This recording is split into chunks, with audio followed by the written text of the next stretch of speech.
എന്താ കൃഷ്ണേട്ടാ നിർത്തിയത്? എന്തൊക്കെയാ മോളെ സംഭവിക്കുന്നത്? എനിക്കൊന്നും മനസ്സിലാവുന്നില്ല. എനിക്കും. ഇന്ന് അഖിലെ ആകാശം വന്നപ്പോ എന്ത് സന്തോഷമായിരുന്നു എല്ലാവർക്കും. അത് കഴിഞ്ഞു തുടങ്ങിയ പ്രശ്നങ്ങളാ. അഭിമന്യു വരുമ്പോൾ ഒരു പ്രശ്നമുണ്ടാകണ്ടെന്ന് കരുതിയാ ഞാൻ മാറി നിന്നത്. കുറെ കഴിഞ്ഞ് ആളുകൾ പറഞ്ഞ പഞ്ചരക്തത്തിലെ പ്രശ്നങ്ങൾ അറിഞ്ഞത്. ഞാൻ ഓടി വരുമ്പോഴേക്കും പഞ്ചരക്തം അടച്ചു പൂട്ടിയിരുന്നു. ചന്ദ്രൻ സാർ ആശുപത്രിയിലാണെന്നറിഞ്ഞ് ഞാൻ ചെന്നിരുന്നു. പക്ഷെ അവിടെ മുഴുവൻ പോലീസായിരുന്നു. എന്നെ കണ്ടപാടെ ആ CI ചൂണ്ടിക്കാണിച്ചു.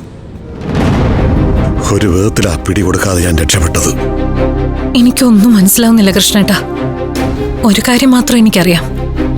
ജീവിതം എന്റെ കൈവിട്ടു പോവാ. അല്ലെങ്കിൽ ഇന്നൊരു ദിവസം ഇതൊക്കെ ഉണ്ടാവുമായിരുന്നോ? ഞാൻ എന്തൊക്കെ അനുഭവിച്ചത്.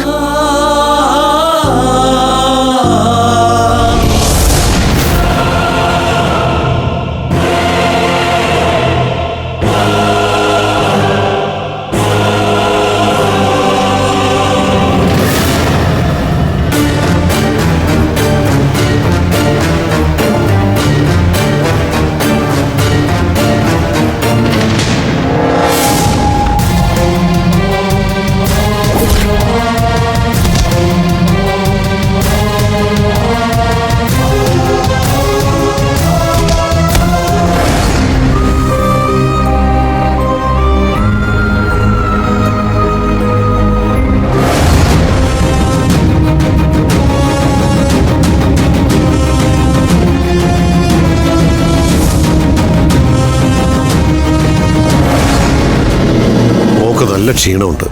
കുറച്ചു നേരം ഒന്ന് ഉറങ്ങിക്കോളൂ. തളർച്ചയുണ്ടെന്നേ ഉള്ളു കൃഷ്ണേട്ടാ. ഉറക്കം വരില്ല. കണ്ണടച്ച് കിടന്നാ മതി. ഉറങ്ങിക്കോളൂ. കൃഷ്ണേട്ടൻ മാറി മാറി പല സ്ഥലത്ത് നിർത്തിയിട്ടോളാം. ഒരു സ്ഥലത്ത് തന്നെ ഇട്ടാൽ ശരിയാവില്ല. എല്ലാവരും എന്നെ കാണാതെ വിഷമിക്കാവൂല്ലേ? ഒന്ന് അറിയിച്ചാലോ? അനഘയുടെ മൊബൈലിലേക്കൊന്ന് വിളിച്ചു പറഞ്ഞാലോ കൃഷ്ണേട്ടാ? വേണ്ട മോളെ, അവരുടെ ഫോണൊന്നും സേഫ് അല്ല. പോലീസ് വരുന്ന കോളൊക്കെ നിരീക്ഷിക്കുന്നുണ്ടാവും. അല്ല, അതിന് എന്റെ ഫോണിൽ നിന്നല്ലല്ലോ, കൃഷ്ണേട്ടന്റെ ഫോണിൽ നിന്നല്ലേ വിളിക്കുന്നേ? അത് എന്റെ ഫോണിൽ നിന്നായാലും കുഴപ്പമാവും. മോൾ എന്റെ കൂടെ ഉണ്ടെന്ന് കലാവതിക്കും മഹേന്ദ്രനും അറിയാം. കാറ് നഷ്ടപ്പെട്ടത് മുതൽ എല്ലാ കാര്യങ്ങളും അവർ പോലീസിൽ അറിയിച്ചിട്ടുണ്ടാവും. വെറുതെ റിസ്ക് എടുക്കണ്ട. എങ്ങനെയെങ്കിലും അവരെ ഒന്ന് അറിയിച്ചേ പറ്റൂ. അല്ലെങ്കിൽ എന്നെ അന്വേഷിച്ചാലെയോ അവര്. എങ്ങനെയാ മോളെ അറിയിക്കുക? ആരെയാ വിളിക്കുക?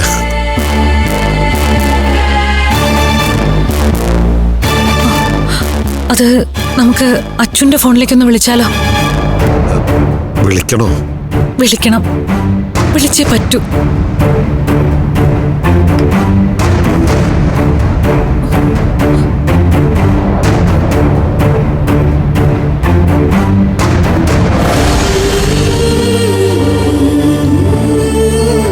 അബേട്ടാ, അച്ചുവാ വിളിക്കുന്നേ. അമൃതേച്ചി സേഫായിട്ട് കൃഷ്ണേട്ടന്റെ കൂടെ ഉണ്ടെന്ന്. ആണോ? ഹലോ അച്ചു.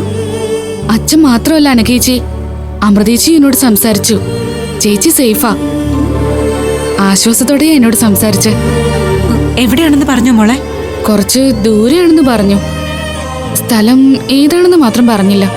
മോളെ, ഏട്ടനാ. ഏട്ടാ, അമൃതേച്ചി അച്ഛന്റെ കൂടെ ഉണ്ട്. സേഫ് ആണെന്ന് പറഞ്ഞു. എവിടെയാണെന്ന് അറിയില്ലല്ലേ? പറഞ്ഞില്ല ഏട്ടാ. പോലീസ് നമ്മുടെ ഫോണ് ടാപ്പ് ചെയ്യുന്നുണ്ടെന്ന് സംശയിച്ചായിരിക്കും.